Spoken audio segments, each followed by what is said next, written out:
कोणतीही गोष्ट करताना एक छोटस ना गिफ्ट असलं ना, गिफ्ट का आपल्याला खूप मजा येते. म्हणजे काम करणं पण त्या कामानंतर कौतुकाची थाप मिळवणं, प्रोत्साहन मिळणं खूप महत्वाचं असतं. आपण केलेल्या कामाचं प्रोत्साहन आपल्याला सगळे देत असतात, पण जेव्हा असं चार चौघात एखादी मिळालेली कॅडबरी, एखादं मिळालेलं गिफ्ट हे खूप प्रोत्साहनपर असतं. आणि असं प्रोत्साहन देणारे आमचे दादा आहेत. आणि आजचं त्यांच्या या वाढदिवसानिमित्त हे प्रोत्साहनपर बक्षीस तुम्हाला सर्वांच्या उपस्थित मिळणार आहे. याबद्दल विजेत्यांचंही मी धन्यवाद देते, त्यांचं स्वागत करते.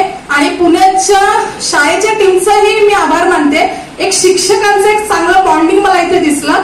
जेव्हा सुरुवातीला अनुमोदन वगैरे हे विषय होते, हे एवढे गहनतेत कोणी मांडत नाही, पण तुम्ही पार अध्यक्षपद भूषवण्यापासून ते कार्यक्रमाला एक रूपरेषा दिली, त्यामुळे तुमचंही कौतुक करते. आणि पुण्याच्या आपल्या उसाटण्याच्या सर्व शालेय विद्यार्थ्यांकडून आमच्या मनापासून आभारावर शुभेच्छा देते. तुर्तास थांबते. धन्यवाद. जय हिंद, जय महाराष्ट्र. भारत माता की वंदे वंदे.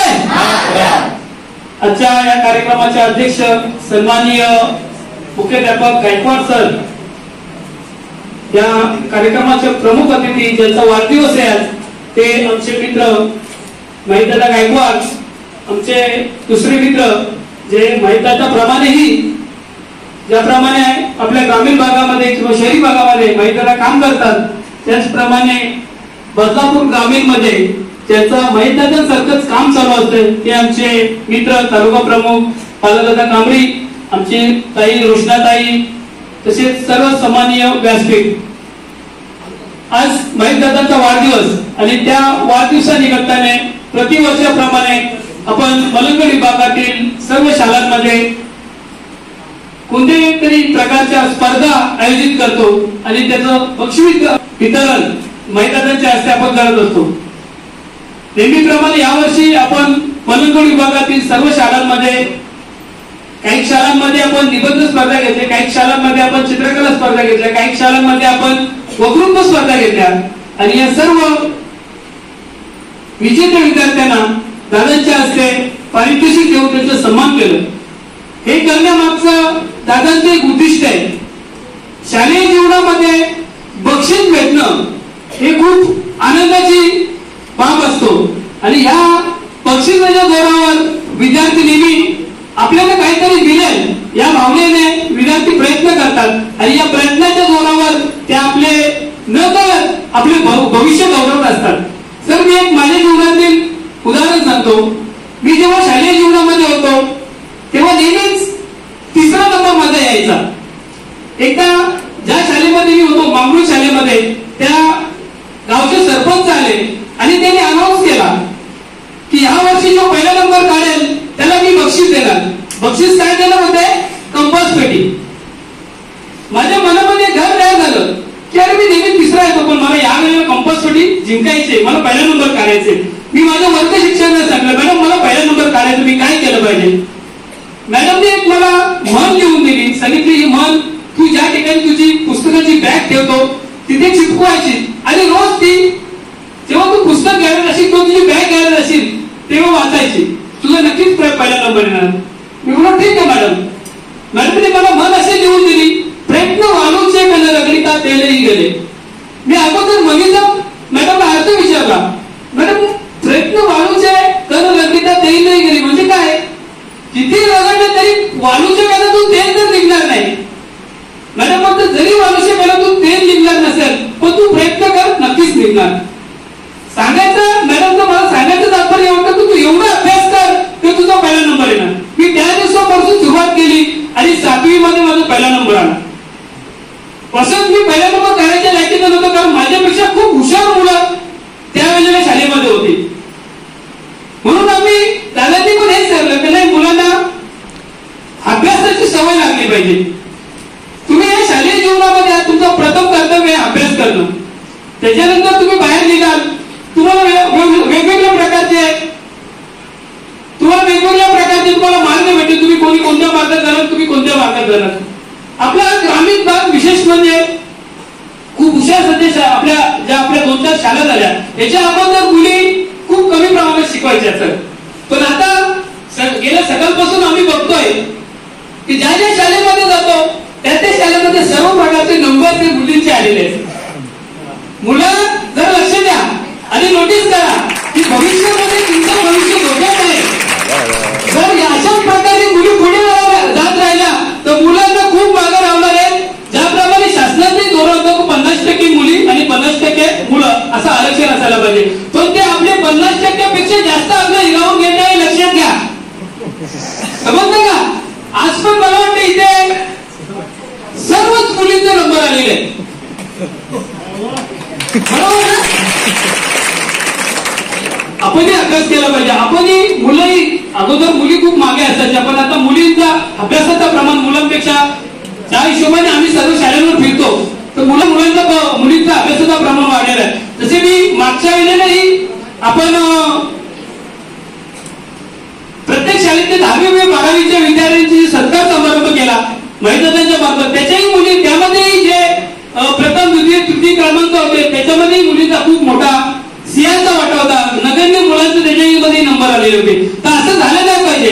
शिक्षणाचं प्रमाण शिक्षण तर तुम्हाला दोघांना सेम शिकवतात ना, मुलांना आणि मुलींना सेम शिकवतात ना, मग तुम्ही का मागे राहता? मागे नाही राहिले पाहिजे. एक इंग्लिश मध्ये म्हण आहे बघा, man cannot do everything in this world but it can do one job well. तुम्ही तुमच्या ध्येयाकडे लक्ष केंद्रित करा, तुम्ही नक्की जिंकाल. तुम्ही तुमचं ध्येय कुठेतरी टेकवून देऊन देऊ का? आणि विशेष म्हणजे आपला अभ्यास जेव्हा करतो आणि 10वी 12वीच्या नंतर आपण जेव्हा बाहेर पडतो तेव्हा एक याच्या अगोदर आपल्याला मार्गदर्शन करणारे लोक नव्हती, पण आता खूप मोठे आपल्या समाजामध्ये हुशार लोक झाले, डॉक्टर झाले, इंजिनियर झाले, IAS झालेत, IPS झालेत. तर आता खूप चांगला तुम्हाला जे आमच्या वेळेला जे आम्हाला मार्गदर्शन मिळत होतं ते आता तुम्हाला कुठेतरी असं राहिलं नाही की तुम्हाला मार्गदर्शन मिळत नाही. आपलं क्षेत्र निवडताना असा प्रकारचं क्षेत्र निवडा की त्याच्यामध्ये आपली उन्नती झालीच पाहिजे, आपल्या कुटुंबाची उन्नती झालीच पाहिजे, पण आपल्या बरोबर आपल्या समाजाची, आपल्या परिसराची, आपल्या तालुक्याची, आपल्या जिल्ह्याची, आपल्या राज्याची उन्नती झाली पाहिजे. मग असे कोणते क्षेत्र आहेत? तर अशी क्षेत्र आहेत स्पर्धा परीक्षा. स्पर्धा परीक्षेमध्ये तुम्ही गेले तर तुम्ही त्याच्यामध्ये पास झाले तर तुम्ही मोठे अधिकारी होणार आहात. जर तुम्ही एखादा मोठा अधिकारी होऊन तुम्ही जर एखादा आपल्या जिल्ह्याचे कलेक्टर झाले तर तुमची प्रगती नक्कीच होणार आहे. पण ज्या जिल्ह्याचा ज्या विद्यार्थी असतो त्या जिल्ह्याचा तो कलेक्टर झाला तर तो नक्कीच त्याच्या जिल्ह्याचा विकास करतो. उदाहरण देतो तुम्हाला, सत्य घटना आहे. माझ्या नियमानी नाक्यावर एक कुटुंबी ताजा करतात, पूर्ण खर्च ताजा करतात. तुम्हालाही मी सांगतो कोणाला अशी अडचण असेल तर नक्कीच तुम्ही आमच्याकडे हाक मारा.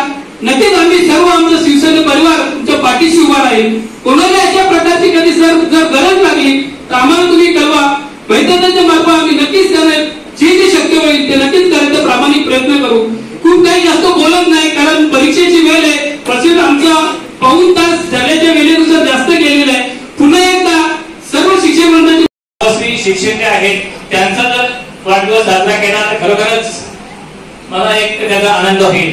तशा प्रकारे दादांनी देखील असं सांगितलं आपल्या ठिकाणी की माझा वाढदिवस साजरा करण्याच्या ऐवजी ते सांगितलं की वाढदिवस जो आहे वाढदिवस साजरा करण्याच्या ऐवजी विद्यार्थ्यांमध्ये त्यांनी त्यांच्या आपल्या मातोश्री जे आहेत गुंजाई फाउंडेशन आयोजित या स्पर्धा त्यांनी आयोजित केलेल्या आहेत. त्यांनी वेगवेगळ्या प्रकारच्या स्पर्धा आयोजित केलेल्या आहेत. त्याच्यामध्ये त्यांनी या ठिकाणी सांगितलं की काही ठिकाणी चित्रकला स्पर्धा होत्या, काही ठिकाणी निबंध स्पर्धा होत्या.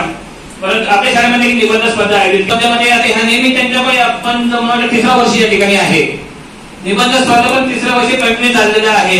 या ठिकाणी आपल्या चिरुदादांनी सांगितलं की या ठिकाणी MPSC UPSC ची मुलं तयार व्हावी, वेगवेगळ्या प्रकारचे विचार मांडले. तर ही गोष्ट अगदी बरोबर आहे. मी आपल्याला तरुण मंडळीला सर्वांना सांगू इच्छितो, आजी माझे विद्यार्थी या ठिकाणी सन्मानित आपले पाहुणेकरांनी सांगू इच्छितो की आपले विद्यार्थी जे का शिकत नाही याला शोध तुम्ही घ्या, याचा सर्वांनी विचार करा. आणि राज्यश्री कुठे आहे? जिच्या हाती पाण्याची दोरी ती जगाचा उद्धार करेल. खरोखर आजची स्त्री जी आहे ती पाण्याची दोरी सोडलेली आहे. प्रत्येक स्त्री जी आपण पाहतो आताची स्त्री जी आहे वैमानिक आहे, अवकाशयानामध्ये आहे, ट्रेन चालवते, बस ट्रेन चालवते. आपण म्हणतो की 50% रिझर्वेशन दिलं तुम्ही सांगता ते कमीच आहे, त्याने 100% रिझर्वेशन द्या. दादाने सांगितलं मुलं काय आहेत प्रत्येक क्षेत्रामध्ये मुलीच सर्व क्षेत्रामध्ये अग्रेसर आहेत. आमच्या शाळेचा रिझल्ट 100% लागतो, त्याच्यामध्ये पहिल्या 5 मुलीच असतात. मग असं का भेटतील? आता आपल्याकडे आर्थिक परिस्थिती आहे का? नाही. मी आणखी तुम्हाला हक्काने असं सांगतो की आपली मुलं जे आहे आपली कोण एक वन टाइम इन्व्हेस्टमेंट आहे. विद्यार्थी आपली वन टाइम इन्व्हेस्टमेंट आहे. आपण सहज विचारतो तुम्ही पोरगी काय करताय? मी सांगतो मी पोरगी डॉक्टर आहे. आणखी मी सांगतो माझा मुलगा काय आहे? माझा मुलगा पायलट आहे. सांगायला ऐकायला कसं प्राउडफील वाटतो. नंतर एक सांगतो नाही माझा मुलगा गाडी नापास आता जातो येते नाही का? विश्वास असायला हवा तरच आपण हे सगळं करू शकतो. नाहीतर आपण आपल्या जीवनामध्ये काहीच करू शकत नाही. त्यामुळे आपण मजल मारताना आपलं ध्येय निश्चित करा, जेणेकरून येणाऱ्या काळामध्ये आपले हात निकामी नाही राहिले पाहिजे. आपण बेरोजगार म्हणून हिंडवलं नाही पाहिजे. आतापासूनच परिवाराचा विचार करा, आई वडिलांचा विचार करा आणि आपलं फ्युचरचा विचार करा. एवढंच या ठिकाणी म्हणेल. आपण या शाळेला सगळ्या शिक्षकांचा धन्यवाद देतो. आपण माझा वाढदिवस दरवर्षीप्रमाणे यावर्षी सुद्धा खूप चांगल्या प्रकारे या ठिकाणी साजरा केला. धन्यवाद. जय हिंद, जय महाराष्ट्र.